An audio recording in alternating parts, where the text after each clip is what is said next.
Okay, this is my assignment 4 video for graphics. The first question was about the color selected 3D optimized shader class. So this is a shader class, shader color optimized.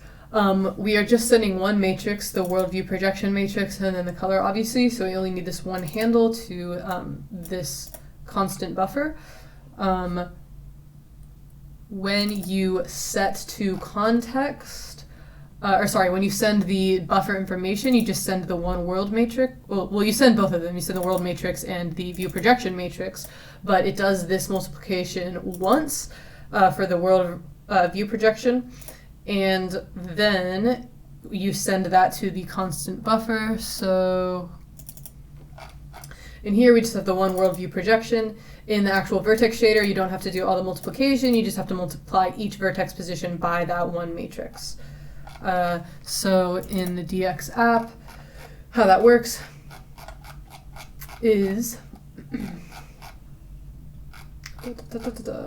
in draw scene, you do the view matrix right at the top of the draw scene, calculate that once, send in, since we're only doing one object in this example, send in the world matrix for that object and the view projection, and it multiplies that once, sends that to the constant buffer, and then when you render, it doesn't have to do all that multiplication again, and everything is working as intended.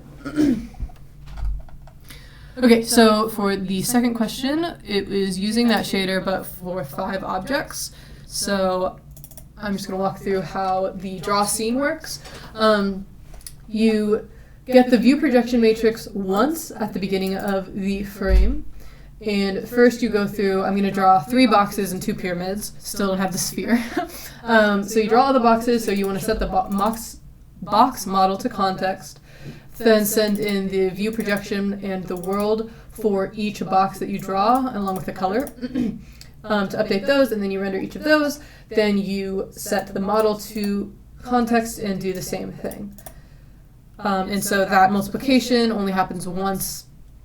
That world view projection only happens once, and then you send that whole thing to the constant buffer. So here are all of the objects in the scene working. Okay, 3 was the unit pyramid repeating texture. So in the DX app, we're loading the alignment test texture, creating the unit pyramid rep texture, and then that draws to the scene. In model tools, create unit pyramid rep texture. This is where I did all the UV stuff. I think I'll just run it. So we have everything displaying correctly, all the different faces. Okay, I think that's good for that. Next was the 6-faced cube. So here is the code for mapping the UV stuff to the cube. And then once again in the DX app, you use the cube faces texture and create the unit box 6-face texture pre-made model. And we have here all the different sides working. So that was 4, and then 5 was the shader texture class. So mostly copied from the other shader classes that we've done. So it has the public, it inherits from the shader base.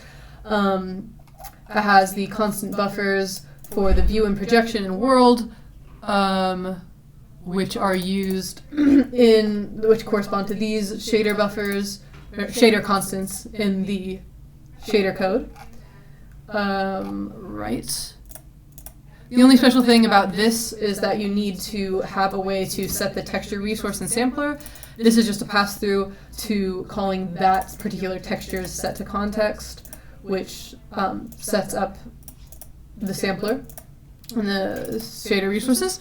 So in DX app, let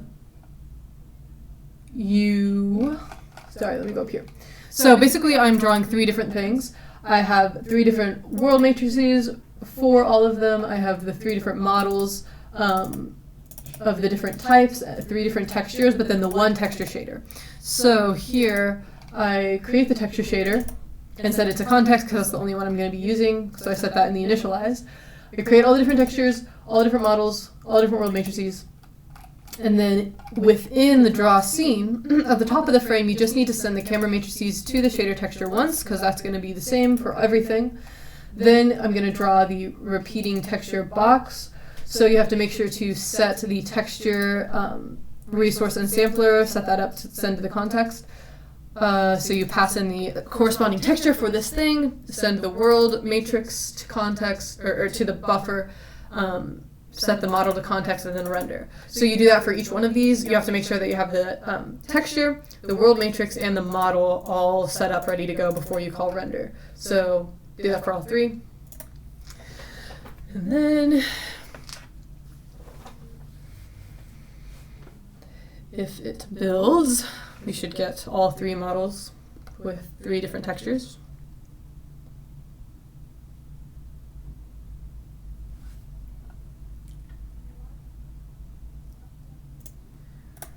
Cool. So, right, everything is working. Okay. I do not have anything for the further work. Didn't get to that this week, but we'll look at it before the midterm, of course. And yeah, so that should be all I have.